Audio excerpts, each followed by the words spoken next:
tell you the truth, every time I pick up a cigarette, I hate the fact that I'm smoking. But I'm smoking because I'm addicted to the nicotine. It's tricking your brain to feel that it's good, but it's really not. I think definitely once you've had the first one and you go to the second one, whether or not you like it, you're hooked.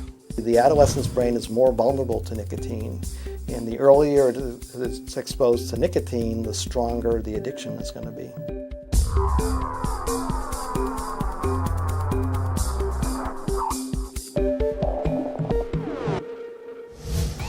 Here are some known facts about smoking. Cigarette smoking causes heart disease, stroke, and chronic lung disease. It also causes cancers of the lung, mouth, pharynx, esophagus, and bladder. Each year, cigarette smoking is linked to approximately 1 of every 5 deaths in the US. Look, none of this is news. There aren't too many people out there who don't know that smoking is bad for you. Yet each year, in spite of all the health warnings, many thousands of people take up smoking, and most of them are teenagers.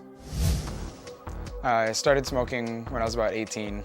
I started smoking when I was 15 years old. 15 years old. 15? I started smoking when I was 13. So what is it that makes people, especially teens, want to smoke? And why is it that each year, only about 5% of the smokers who try to quit actually succeed? We've known for a long time about the addictive nature of nicotine, but recent research about the effects of nicotine on the brain reveal much more about why people start to smoke, how and why they get hooked, and why it's so difficult to quit.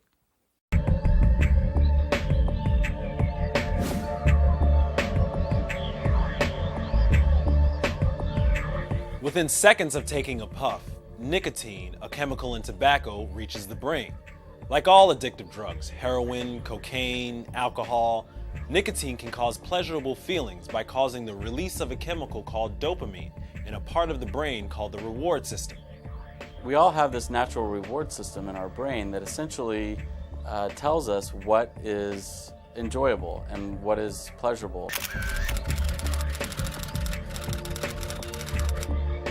So when you eat something that tastes good, it's your reward system that tells you that it tasted good, and it's what causes you to want to eat that food again. What happens with drug addiction is that these drugs of abuse activate that same dopamine reward system, and they trick your brain into thinking these drugs are something that you should continue to take. In essence, what's happened is these drugs have hijacked your natural reward system. When you're smoking, it gives you this little bit of a high at first, especially if you haven't had one for a while. There is very much a pleasure that you get out of it. Researchers at Duke University have found it isn't just the brain's reward system that's affected by nicotine. They've identified other regions of the brain that respond to nicotine in a variety of ways. For some, smoking increases their ability to concentrate. And for many people, smoking makes them feel more relaxed. It was a stress. I was just stressed out. I do feel that cigarettes calm my stress. It relaxed me. Relieving stress, pleasure, increasing concentration. 3 reasons why people smoke. Our brains are essentially telling us, that was good, do it again. So what's wrong with that? Well, for one thing, smoking is bad for you. In fact, it can kill you. For another thing, the brain adjusts, and you need more and more nicotine to get the same effects that made you want to smoke in the first place. This is called the development of tolerance. It's one of the hallmarks of addiction. The feeling starts getting less and less, so you keep smoking more and more. I was smoking about 1 or 2 a day, and then after a while it just started to snowball more and more into what eventually became like half a pack to a pack a day. Something in my brain was telling me, I need a cigarette. Oh, I need a cigarette. You have to smoke that cigarette, and if you don't smoke the cigarette, it's going to make you miserable.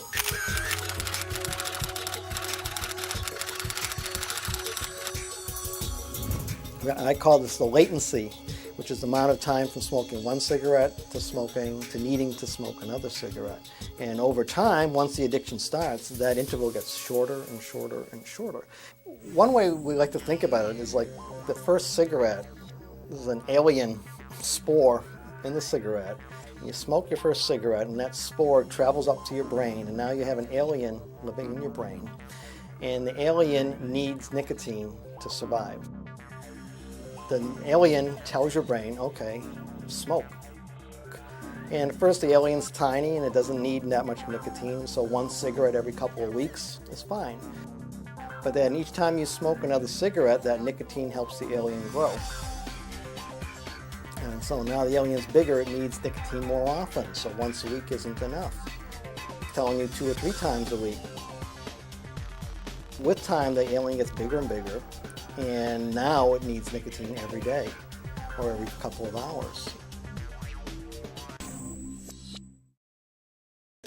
While people initially smoke for pleasure or to relax or to concentrate, the brain becomes so accustomed to nicotine that it can't function without it. Smokers become dependent on smoking just to feel normal. For many smokers, even a day without nicotine is excruciating. Become so bad one time where I was trying to stop smoking, and like my little cousin went out and ran to the store and bought me a pack of cigarettes because he said I was acting, so I was being mean to him. When I'm not able to have a cigarette, I tend to be very cranky. I would lash out at people. But I was definitely anxious. I definitely, you'd start doing the finger taps on the table and you start like fidgeting.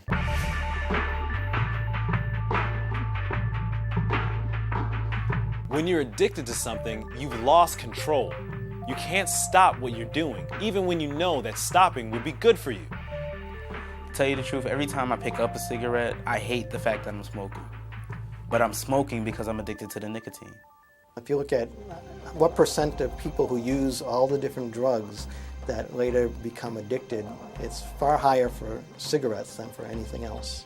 By that measure, cigarettes are more addictive than heroin or alcohol or cocaine. Many teenagers, especially if they're not smoking every day, don't think they're hooked on smoking. I feel like at the time I could have quit any time. If they're not smoking every day, they say, no, I'm not a smoker. I smoke once in a while, but I'm not a smoker. And so they don't think of themselves as smokers. They don't think of themselves as an addicted smoker until they realize that they have to smoke every day. If you have like one every 2 weeks or something like that, I don't believe you'll become addicted. For years, most researchers shared this opinion and believed that you had to smoke a lot to develop an addiction to cigarettes. But recently, Joseph DeFranza overturned this conventional wisdom. He shocked the scientific and medical communities with research that indicates teen smokers can show symptoms of addiction astonishingly fast, within a few short weeks of taking up smoking, and sometimes even after smoking just a single cigarette. What we've discovered is that the nicotine from the first cigarette produces changes in the brain, and some of these changes go on to become permanent. Some of the kids that we've surveyed say they had symptoms of addiction after smoking one cigarette. About 80% of the kids had symptoms of addiction by the time they'd finished their first pack of cigarettes. I think definitely once you've had the first one and you go to the second one, whether or not you like it, you're hooked. The way we measure addiction now is wanting, craving, and needing. It starts with wanting. With time, it develops into craving. Craving is much harder to ignore. And then the third stage would be needing, where you need to smoke a cigarette just to feel normal again.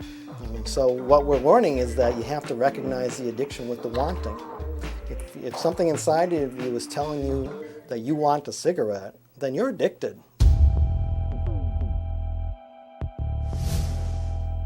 Dr. DeFranza used a simple questionnaire called the Hooked on Nicotine Checklist to determine whether teen smokers are addicted. See how you do answering the same questions. Have you ever tried to quit, but couldn't?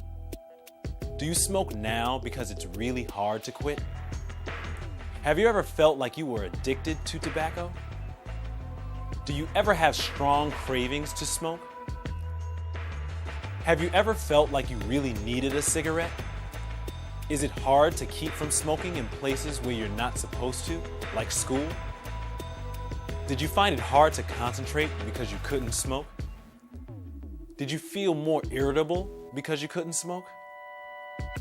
Did you feel a strong need or urge to smoke? Did you feel nervous, restless, or anxious because you couldn't smoke? If you answered yes to even just one of these questions, it's an indication that addiction has begun. Teens may be especially susceptible to addiction. During adolescence, the frontal cortex and other areas of the brain are still developing. The brain is still very moldable, very easy to change. Because the adolescent brain is so moldable, teens are better learners than adults. But the downside is that exposure to nicotine and other drugs can leave a lasting imprint on their brains. The addiction is much stronger. It takes them a lot longer to quit.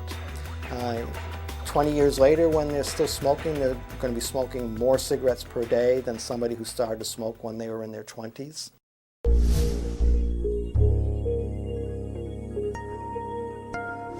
Why is it that only about 5% of smokers who try to quit succeed? The addictive nature of nicotine is one answer to this question, but there are other things going on as well. Cigarette smoking is more than just an addiction to nicotine. It's also a habit that involves a lot of different behaviors like lighting a cigarette, bringing it to your mouth, inhaling the smoke. Over time, all of these behaviors become associated with nicotine, and smokers find it very difficult to quit those behaviors because it has been associated with the effects of nicotine for so long. A smoker's brain forms memories that can last a lifetime about what it's like to smoke. When a smoker hasn't had a cigarette even for a few hours, certain cues can trigger a craving to smoke. At Duke University, researchers have tried to see how smokers' brains respond to visual cues associated with smoking. Smokers were put into an MRI scanner that shows brain activity. Then they were shown smoking-related images, such as pictures of people lighting up or taking a puff.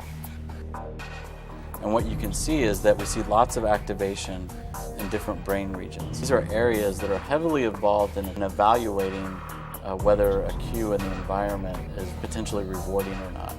And what this suggests to us is that smokers are very sensitive to these cues when they've quit smoking. So what does this mean for people who are trying to quit? It means that the memories associated with smoking are so strong that just seeing a cigarette or catching the whiff of smoke or being in any situation that reminds them of smoking can trigger cravings. Every time I smell or drink coffee, it's like a trigger for me for a cigarette. Definitely alcohol. That's a no-brainer for me. Sweets, because I'm like, oh, a coffee and a cigarette with a donut would be so good right now. Even the feel of a cigarette makes it hard for someone to quit. Having a cigarette in my hand, I feel like it's something there for me.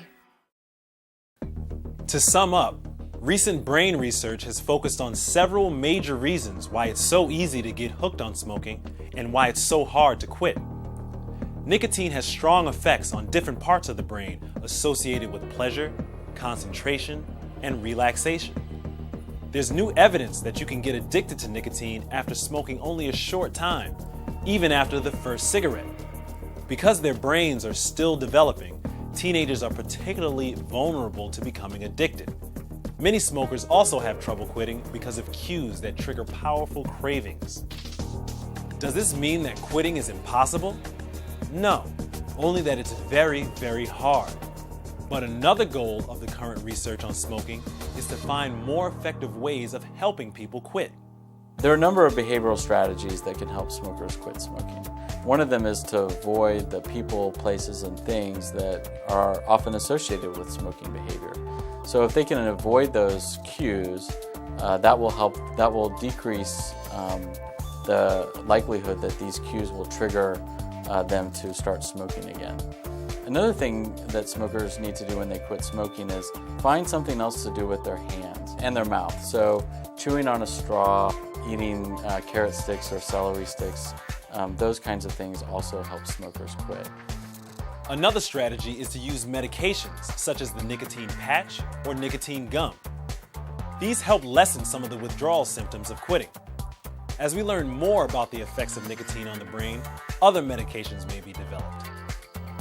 I give the same advice to kids as I do to adults, is go to your doctor and get some help.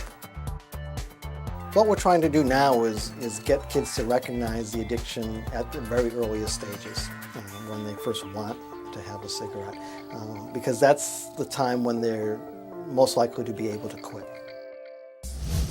So what about the 6 people we interviewed for this program about their smoking habits? All regret starting to smoke. 2 have quit. I haven't had a cigarette in 3 months. My throat feels a lot better. I don't have any more pain in my throat, and I don't wake up anymore with a raspy voice, which is often what happens when I smoke. I think the main reasons I decided to quit were that I didn't like the fact that something was having so much influence over me. We're not naive, we know what smoking does. And after a while I was just like, this is not good. This is not good at all.